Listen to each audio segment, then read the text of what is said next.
Great. So the last few weeks, we've been talking about different revenue activities and different components of driving digital revenue.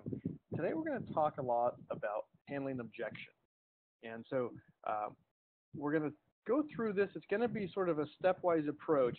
If there's any objections that you've run into as you're out selling or that have been relayed to you from salespeople, go ahead and share them with us now. We've got a number that we're going to cover, but we want to make sure that we don't miss yours. Go ahead and start typing them in. And to fundamentally approach handling objections, we're going to start with, what businesses need. Just the real basics. Why do they advertise? What are they trying to accomplish?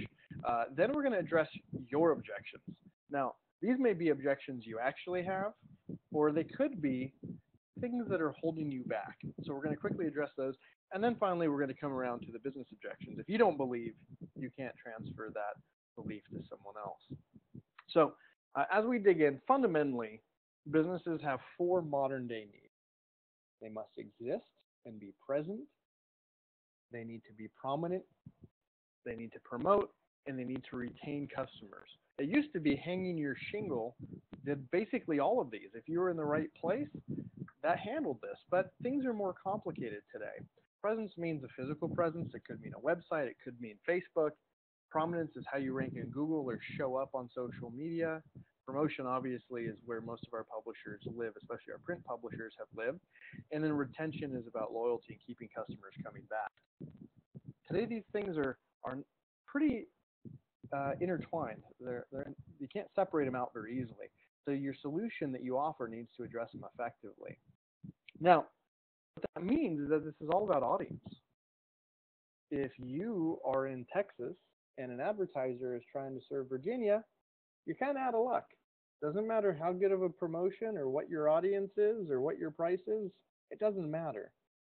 But given that you've got the right audience, you can reach them in print if you have a print component, your website, email, Facebook, and more. And so the themes that we've talked about with the packages before will really allow you to handle that. Now, if you haven't watched the video on packaging and pricing, you need to get a good sense of that. I'm not going to get into it here, but you need to have a full understanding of what your product is and what the value is of that. But then you need to really understand why people find you. Now, if you're not posting content or you're not promoting your website, or you're not doing anything, then people probably aren't going to find you. So you need to address that fundamentally. But there's sort of 6 ways people find you. They go through your site because they like you. I go to ESPN.com almost every day because I'm a sports guy. Search engines. If they find you when they search for City View, that's fine. But if they find you when they search for yoga classes in Fayetteville, North Carolina, that's better. That's SEO. And so content drives that. Likewise with social media, when people read your content, if they share it, more people will read your content and they will likely share it. It's a virtuous cycle here. Turns out social media also feeds search engines. Obviously, friend referrals. Hey, I read this article. You should check it out. Email newsletters where they subscribe to you. It's a very powerful and often overlooked medium. We've talked about this in our previous office hours. And then, of course, offline calls to action. It could be a billboard. It could be a magazine. It could be a newspaper. It could be anything. But all these work together to drive traffic. Now, why they engage with you carries a number of, there's different reasons. News, obviously, news information. Sometimes we say timely updates. Sometimes they can get things from you they can't get anywhere else. On the complete far end of the spectrum from that, sometimes they get things from you that they can get anywhere else, but you've filtered it down to the things that people in your market care about. Or maybe it's things to do like events or guides or freebies. Understanding fundamentally why people come to your site and how they get there is critical for you to be able to sell your digital packages. Because I tell you what, most local businesses, they don't understand how people find your site or come to your site because they don't understand how that happens on their own site. Now, if you're in print, we've got the whole print to web side of things.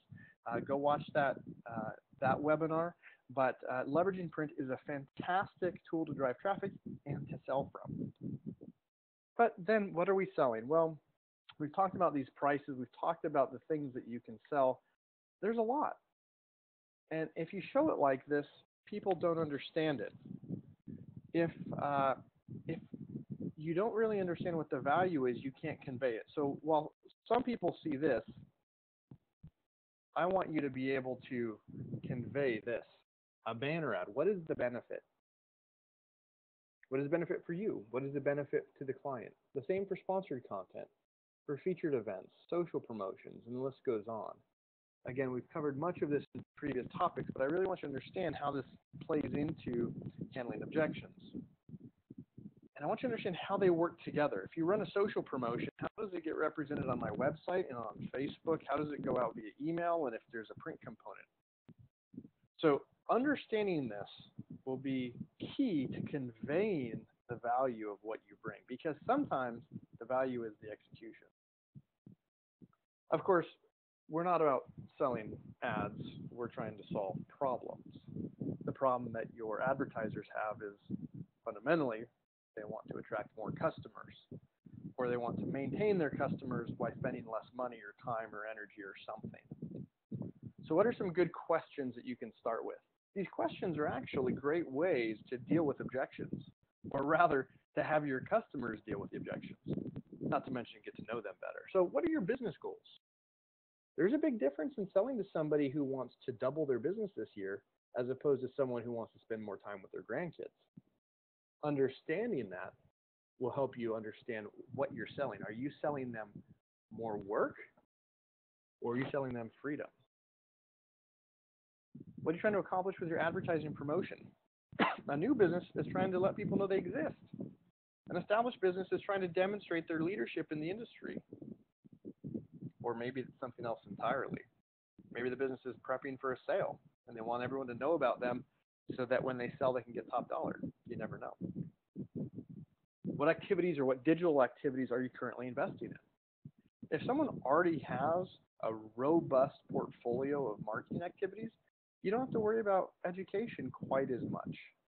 You might be having to deal with differentiation or streamlining. If someone does no advertising, you might need to ease them into the pool, so to speak. What do your customers love about you? Isn't it nice when people ask you this question? It's like them saying, why don't you brag for a few minutes? But it also gives you an insight, because the thing that customers love about a business is the thing that business should be promoting. It's a differentiator. You give them a great venue to brag about themselves without it looking like bragging. Hey, who wouldn't buy into that? What's the biggest challenge you face? Now, this can be asked generally or specifically with regard to marketing. It could be hiring. It could be employee retention. Wouldn't you know it? There's actually marketing things you can do to support that. Or it could be, I'm really struggling because I keep hearing about SEO and social, and I don't know how to handle that. And then on that note, what are you currently doing to improve SEO and social? Now, asking the question as is, not defining SEO, will be at least a little telling. If they say, what's SEO? Then they probably don't know what search engine optimization is, and they may need to know that there's things they can do to rank higher in Google. But the other thing you want to know is who's doing the work. If this is a sole proprietor who spends lots of time in their business, wants more time with their grandkids, and they're the ones doing SEO and social media, that's in conflict. That's time-consuming activity that should be moved off. And then what's going really well for you right now? You don't want to come in selling against the thing that they love. You're just going to run into a buzzsaw. So the whole key is, let's find a way to sort of go with the flow of what people are looking for. I'm going to revisit some of these as we go through the next few minutes in the common objections. So let's get started. I'm going to show a question that people get, and then I'm going to say what I think they mean and give you a couple ways to address it. So a common question is, how much traffic do you have? Now, if you're a publisher that knows you don't have very much traffic, you might be saying this yourself, we don't have very much traffic. But what someone's often meaning when they ask this, well, first, it's a knee-jerk reaction, right? It sounds like the right question to ask. How much traffic do you have? How many hits? If you hear hits, by the way, you know they don't know the answer. They don't understand the question they're asking. But what they really want to know is, are you going to reach the right people? Will my message matter? Statistics don't answer this for them. 11,000 visitors, I know that's not a number, 17,000 visitors doesn't solve their problem. Getting them in the hands of the right visitors in the right market with a coherent message, that's what they need to understand that you can do. You need to understand that's what you can do and how. I don't have the budget.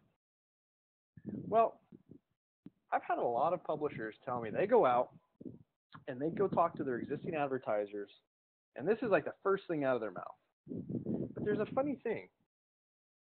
Right now, the average local business spends about 25% of their marketing budget on digital, which means if you can offer something of value, you can grow your revenue 25% without adding anyone new, but they don't have the money. What they're really saying is, I don't want to pay more for what I already get from you, or I don't see the value. I think it's more often the latter part, especially with print reps. So you need to do a great job of conveying, this is not give us more money. This is when you give us more money, you get more value. And let's understand what that is. I don't have time right now. This is, boy, people are busy. But they're always busy. When's that going to change? They might say, I don't believe you have something valuable enough for me to pay attention. That's not as nice of a way to say it. Or, I think you are wasting my time. So you need to be able to quickly convey what the value is. If you ask some of those questions, hey, John, I know you're trying to get a little bit more time to spend with your grandkids, but you obviously need to keep the business going. Here's a couple of things that we can do for you that can free you up and keep the coffers full enough. And so coming in, being able to address those questions can be huge, especially for the folks who might cut you off right away. How about this one? I'd like to get more likes. Well, first, let me ask you, what is a like? What is the value? How does that translate? But it's kind of like how much traffic you get.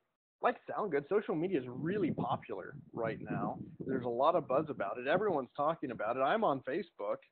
More likes, hey, that makes me look more successful. That'll make me more money, right? Well, whenever you hear something like, I want to get more likes, that begs the question, why? I mean, I understand that, yes, you'd like to have a thriving Facebook page, but what's your goal? How do you want to use Facebook? I had a publisher complain to me that after 6 months, their Facebook page had 5 likes, their employees. And seeming to insinuate that something about our suggestions wasn't working. When I went to said publisher's Facebook page, I saw something quite striking. Their one and only Facebook post was 7 months old. What is it that people would be liking? What benefit would it bring to you if you had 1,000 likes or 100,000 likes? You're not posting. There is literally nothing that comes to you from that if you're not going to post content. So what is it that you want about more likes? And then that likely leads to additional questions. Sometimes you'll go to a restaurant or a theater or a pretty hip organization, and they'll have more fans than you. And you may know this, so this may keep you from going to them. Oh, they're gonna call me out on this one. But so what? What they're really saying is, I think I can do a better job than you. Though they're probably indicating a lack of understanding of how social media works, which I'll address in a moment. Or they could say something like, I'm going to focus on social media, or why can't I do it myself? This is particularly true of your non-advertisers, the folks you're already calling on.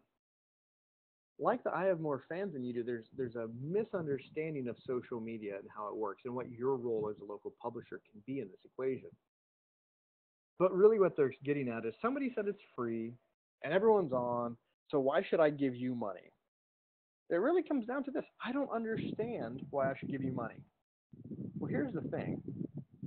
It used to be someone likes your page and you post, they see it, or at least they could see it. But right now, or at least as of a few months ago, so it's probably worse now, the average person on Facebook is pushed 1,500 messages a day. From friends, from family, from you.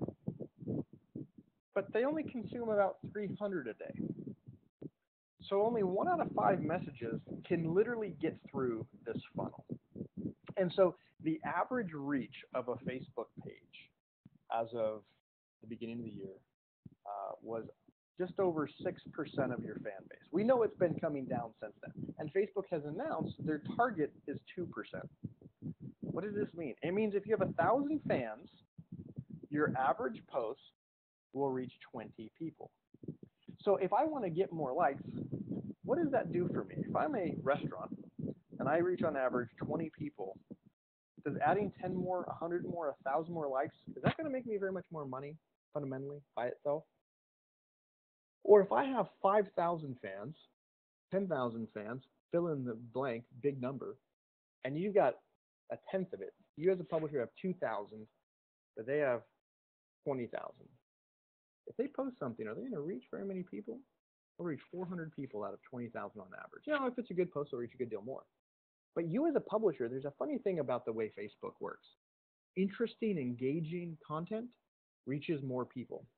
And you, as a publisher, live in the interesting, engaging content area. You can share news and information and events and social promotions and other things that most businesses can't. So when you can engage them and offer them something of value that includes social media, your post on a whole will reach many more people per post than theirs. But even fundamentally, even if it were possible that all of your likes were the same people as all of their likes, Facebook still isn't going to show everyone everything. So you add and enhance what they can do on their own. And of course, the last question, I'm going to do social media on my own. Really? You are going to do social media? You're going to spend the time necessary to create enough content to break through the noise of Facebook to regularly engage your audience? How are you going to do that? What's your content strategy? Now, I'm being obviously very confrontational in how I'm presenting this, but this is how you should be thinking about it. They're in the business of doing whatever they do. You're in the business of content and engagement. You have a unique opportunity to engage. And oh, by the way, there's things you can do to help them with all these areas, but it shouldn't be their main thrust, their main focus of media. Now, some people will ask about tracking or measuring or seeing if it's successful. Historically, it's been incredibly difficult to track any media, ever, except for the occasional coupon. But even there, you know that the value of a coupon goes beyond just the people who bring it in. It has other benefits. But what they're really asking is, will I make more money? Now, you can't necessarily track everything. But I want to do a little exercise with you. If I say I need a Kleenex, what am I really asking? I need a tissue. Kleenex and tissue are synonymous, but Kleenex is a brand. If I say I want a Coke, that may mean I want a Coke brand soda pop, or it may mean I want a soda, and Coke is synonymous with that. It turns out that the industry leaders benefit from the advertising of any business. So every local business should strive to become an industry leader, or at least a thought leader in what sets them apart, because it will make them more money. If you can become Kleenex, that is valuable within your industry. You can help people connect the dots, whether it's thought leadership through sponsored content, fun and values alignment through social promotion. There's differentiation there. I don't get it. The most simple four-word sentence they could say. Well, you failed. You failed to convey value. They don't understand the benefit that you offer here. Now, this could happen in print, although I think most people fundamentally get, okay, it goes in print, people see it. There's something to that. But for some reason with digital, there have been so many layers of confusion introduced that now, why would I buy an ad on your site? Which comes back to, does anyone go to your site? Which comes back to, will it make me more money? And so you need to really focus on selling the right thing. Your audience that solves a problem for them. If you go in selling statistics, you're going to get, I don't get it. Because statistics aren't that exciting. I mean, they could sound like a big number, but it's just simply not that exciting. Or they could say, I don't have the budget. This was in there already. But I'm saying it within another context. I don't see the value. I don't have the budget to throw away. If you show me something really valuable, I can come up with the money. But for this, I don't understand it, so I'm not going to give you any of it. And so this is the key. You know, people want to have the problem solved. And to fundamentally do it, you need to really understand what your solutions are.